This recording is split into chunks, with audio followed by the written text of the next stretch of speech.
Working at an amusement park. Part 5. The Aged Diva and the Pianist. I work at an amusement park where only half of the actors are actual actors. After I mainly talked about my suspicions regarding my manager in my previous posts, I finally want to introduce the other two pretenders that roam the theme park. I also want to mention that I have some rather interesting news up ahead, but first things first. The Hollywood section of the amusement park I work at is, and I'm going to be frank here, the one I care for the least. Its roller coasters are rather standard and tame, and there's nothing special to me about its design. It looks like something out of a movie, sure, but not the type of movie I'd watch. Everything in there is shiny and glammed up. I can't deny it all looks very pretty, but it just doesn't catch my eye as much as the horror or Wild West section do.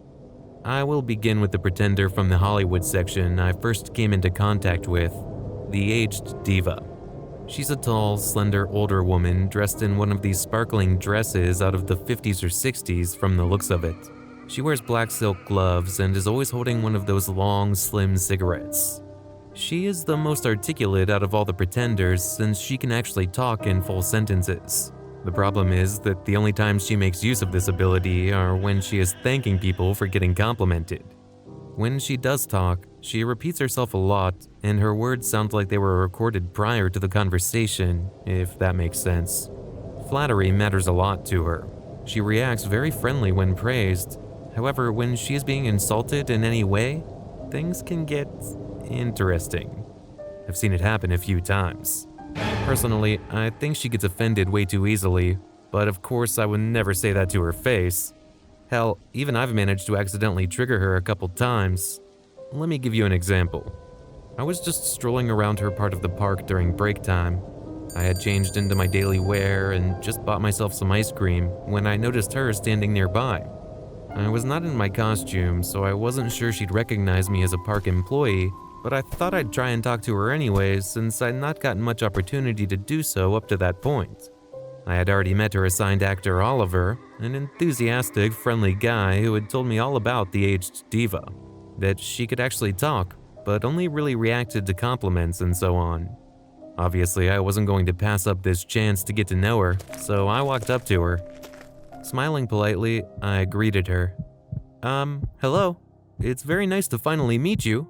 I began, but she cut me off. Oh, thank you, dear. Would you like to take a picture with me? She was beaming at me. I shook my head. No, actually, My voice trailed off the second I realized I probably should not have said no. The corners of her mouth began to droop first. Then the skin of her cheeks slowly began to sink to her chin. Her lower eyelids began to flow down, and the white of her eyes soon followed after. It was like Oliver had told me. Her face was melting off. I felt like gagging. I stood in front of her with raised hands, unsure of what to do. Looking around frantically, I found that, to my great relief, none of the visitors were watching. Redirecting my attention to the Aged Diva, I noticed that by now, her scalp had molten off as well, and I could actually see the white of her skull. I rose to my tiptoes, trying to obscure the sight from any passing guests. I knew it wouldn't be long now. Finally, her head was looking like a shapeless wad of wax by then. She reached the, as Oliver had called it, last stage. I don't know how else to say this, but she exploded. There was a sharp sound, not unlike a balloon being popped, and suddenly all that was left of her were a few sparkles in the air. Oliver was really angry with me about it. This does not happen as often as one would expect. Sometimes there are some bad-mannered kids running around where she's at and trigger her by shouting insults or just not being polite in general, but I can count down the amount of times that happened on one hand. On the few occasions that it did occur, the visitors seemed to think it was some sort of magic trick. At least, that's what I believe, since I don't think anyone ever made a big deal of it. She dematerializes and reappears in random locations all throughout the Hollywood section. She seems to have forgotten all about my little mishap by now, which is a good thing considering I viewed her as my only potential source of information for a long time. However, when I finally got around to talking to her again, she proved to be pretty much useless. It was a cloudy, muggy day, and the ashen sky threatened an oncoming storm. There were very little visitors in the park that day, and since I was on my break and Oliver was busy, I snuck over to the Hollywood section to see the diva. I found her sitting at a table in a deserted cafe near the main plaza. I took a deep breath, mentally preparing myself. I had thought it all out and decided she might be able to talk normally to me if I'd sprinkle in small compliments all throughout our conversation. In hindsight, that idea was simply stupid. I walked up to her and greeted her with a wide smile. "Hello, ma'am. It's so nice to see you. You're looking absolutely splendid today." She looked up to me, returning my broad grin. "Oh my," she said in that high-pitched, hoarse voice of hers. "What a lovely thing to say. Here, won't you sit with me?" She pointed at the chair across from her. I nodded eagerly and took a seat. "Thank you very much. You're too kind.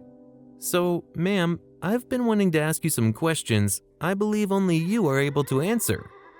The elderly lady perked up. "You don't say. Well, ask away then. What can I help you with, dear? Where does a beauty like you come from?" I felt utterly ridiculous. "Ah, sweetheart, I was born here. I've been here all my life." She sighed dramatically. "I was predestined for Hollywood life, it seems." "I do think you were," I replied. "Now, I hope I'm not stealing any of your precious time, but would you mind telling me where the others are from then?" "What others, dearie?" "Well, the ones that are like you." "What others, dearie?" she repeated in the exact same tone and cadence as before. It was eerie. "Like the ballerina? And Mr. Scratch, the stagecoach, and the cowboy who's always laughing." Her expression darkened. "The cowboy? That ugly, misshapen brat?" I felt tempted to tell her she was not the prettiest herself, but refrained from doing so. "Yes, that one. Know anything about him or the others?" "What others, dearie?" I sighed. "The ballerina, Mr. Scratch, the stagecoach, the cowboy, and so on," I told her. "The cowboy? That ugly, misshapen brat?" It was useless. I thanked her, got up, and left.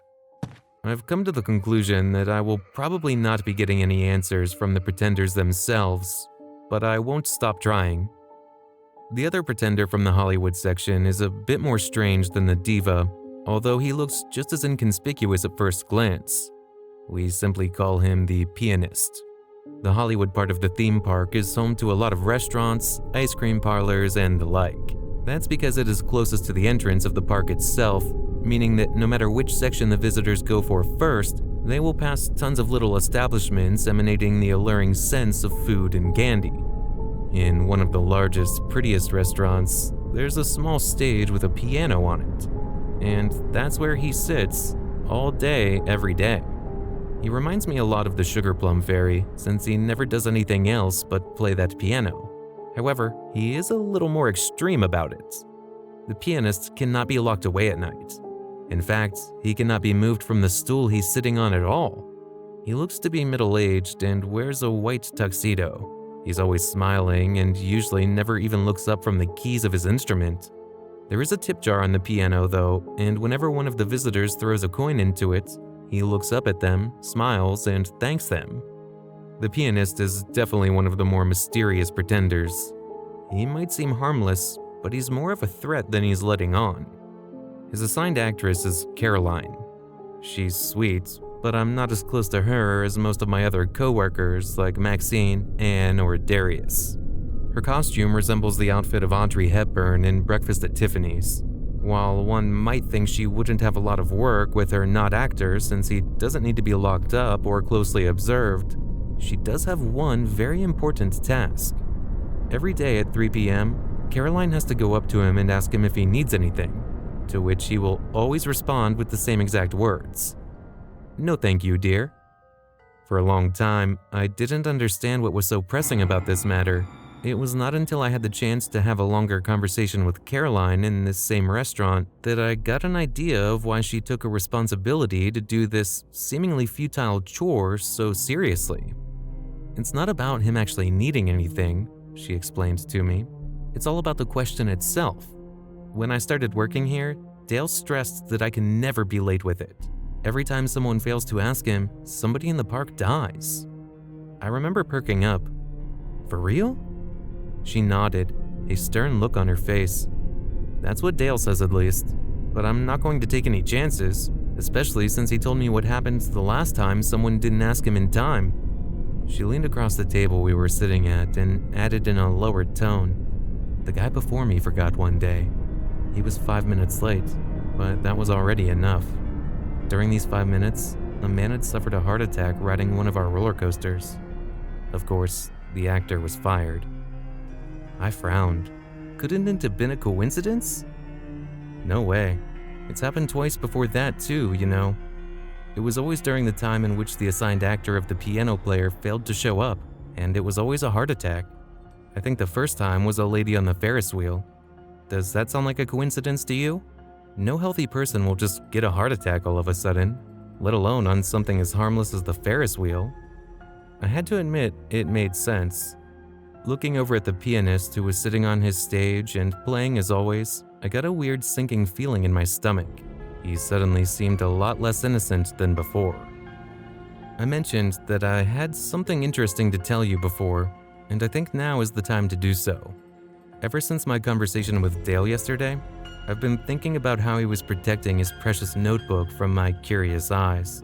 There had to be something important in there, something he didn't want me to see. With the way he was avoiding my questions, it simply had to be of significance. When I went to the park today, I had already made up my mind. I was going to try and get my hands on that book. Dale has his office in a small building near the main entrance of the amusement park, right where the tickets can be bought. He usually does not spend all day in there though. I often see him wandering about outside. It appears he has not dropped this habit of his, even now that the park is shut down and completely deserted. After I had arrived, it must have been around 12 a.m., I went to follow my normal routine of feeding and playing with Mr. Scratch. The sock puppet was rather happy to see me. I guess he's been growing pretty bored lately with no visitors around. I took him for a long walk, during which I kept an eye out for any not actors or shady managers. I actually did spot the nurse standing in front of one of the fun houses, staring into nothingness as always. I wondered if Darius was coming in at all these days. A bit later, we came across the stagecoach. Nathan was sitting in his coach seat holding the horse's reins like he would do on any other day. I waved at him and he nodded back at me wordlessly. I watched as the carriage rolled past me. Afterwards, I took Mr. Scratch back to his cage before making my way over to Dale's office. Of course, I had to pass through the Hollywood section to reach it. It was spooky being all alone in there. While I looked for my manager, I couldn't find him anywhere, meaning that if he was in the park at all, he was nowhere nearby. The building Dale's office is in is more of a polished shed. It's even smaller than our break room and has only one window. I tried the door first, only to find it locked, which was not too surprising, but disappointing nonetheless. I then rounded the corner to peer in through the window. It was shut and could not be opened from the outside, but I could see Dale's desk in the middle of the room, as well as a large closet and a file cabinet. I realized that I had not thought this through. I had no means of getting in there. I was just about to leave, so I turned around, but let out a scream as I collided with someone who had been standing right behind me. Half expecting it to be my manager, I instantly backed away, only to realize that it wasn't Dale I had bumped into. The laughing cowboy was looking down at me with a knowing, black-teethed smirk. "It's you," I gasped. "Oh, snap. You really scared me. Did you have to sneak up on me like that?" His hair-lipped grin stretched all the way up to his ears as he tilted his head sideways. Slightly unsettled, I attempted to return a smile, only for him to start chuckling.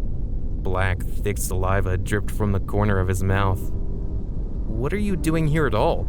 I inquired. "Are you bored or something?" The cowboy's chuckling grew fainter as he slowly shook his head. "Why are you all the way out here? I thought you didn't like Hollywood." My voice trailed off. "Did you follow me here?" He nodded, beginning to snicker quietly once again. Before I could say anything else, He raised his hand and pointed at Dale's shed, raising a brow. Suddenly feeling like I had to explain myself, I fumbled for words. Okay, I know this looks weird, but there's something in Dale's office. I mean, I don't know if it's in there, but he has this notebook that I want to have a look at. I swear I don't want to break anything. The cowboy raised his hand, and I fell quiet. He looked as if he was trying to tell me to stay where I was. He then turned around and ran off. I thought about following him, but eventually remained in place. I waited for about 10 minutes before I could hear hurried footsteps echo through the empty streets again. The cowboy was sprinting towards me, keeping his hat in place with one hand while holding something in the other. As he got closer, I recognized it to be the notebook. He was cackling loudly. Instead of coming to a halt in front of me, he let go of his hat and grabbed me by the wrist, pulling me along with him. "I take it we're running from Dale?" I panted as I hurried to keep up with him. He was surprisingly fast. Of course, I received no reply except for a short nod. We hid away in a side street by the plaza between two gift shops. The cowboy handed me the notebook and gestured for me to hurry. I nodded and frantically began flicking through its pages. In hindsight, I should have probably taken some pictures of the notebook's content with my smartphone, but in the heat of the moment, logic apparently escaped me. Most of the pages held either numbers, which I failed to interpret but assumed to be a financial meaning. However, there was a set of pages that struck me as off. There was a piece of paper glued to one of them, which seemed to be a photocopy of some very old piece of writing. I didn't have enough time to study it, but the handwritten lines on the following pages were strange enough in themselves. I cannot remember them in exact detail, mainly because the phrases were more of a jumbled mess of words than anything else.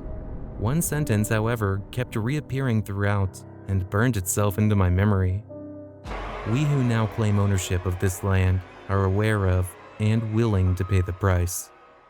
It was a little later that I could hear quick, heavy footsteps approaching. "Come back here, you asshole!" Dale's familiar voice came from somewhere out on the plaza. "This crap really isn't funny anymore." The cowboy, who had been standing next to me looking over my shoulder, swiftly grabbed the notebook from my hands and rushed back out onto the street before my manager could find us. I heard Dale shouting at him for about a minute before he gave one final, exasperated grunt and left. When the sound of his footsteps had grown distant, I left my hiding spot. The laughing cowboy was leaning against the wall of a restaurant on the plaza, apparently waiting for me. I thanked him profusely. With his help, I had at least gotten a glimpse of what Dale had been so keen on hiding. The best thing about that was that my manager obviously believed the cowboy had simply been playing a prank on him. He doesn't know I had a look at it, which spares me a lot of trouble. In regards to the laughing cowboy, I told him that if he ever needed anything, he should let me know. This seemed to get him thinking for a while, but eventually he just shook his head and tipped his hat at me before leaving, which I believe to either be his way of saying, "You're welcome," or "goodbye." Or maybe it's both. Either way, I'm at home now and still trying to make sense of Dale's notebook. We who now claim ownership of this land are aware of and willing to pay the price.